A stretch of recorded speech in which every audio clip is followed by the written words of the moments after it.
Azlar ko'pchilik skuterini akkumulyatorini o'rnatishga o'ylanadi yoki usta qidiradi. Hozir biz sizlarga usta qidirmasdan buni o'zingizlar to'g'ri o'rnatib olishinglarni ko'rsatib o'tamiz.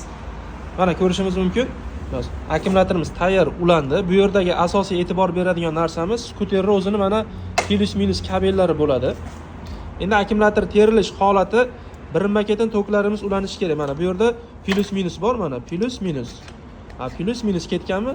Endi o'z-o'zidan mana akkumulyatordagi bitta plus tokimiz oxiriga kelib ulanadi. Ya'ni plusga, minus tokimiz oxirdagi minusga ulanadi.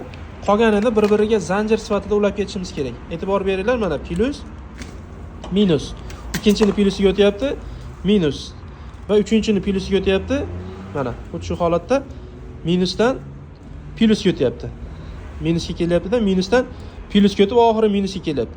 Tushundinglar azizlar mana. Plus minus ketaveradi bu yoqqa mana. Minus plus, plus minus, minus plus.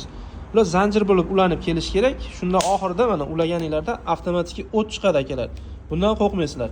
Lekin mana xuddi shu shablonga qarab adashmagan holatda tersanglar, xudo xolasa skuterlar to'g'ri ishlab ketadi akalar. Mana. Albatta ma'lumot foydali bo'lsa, bitta like bosib ketishni unutmanglar.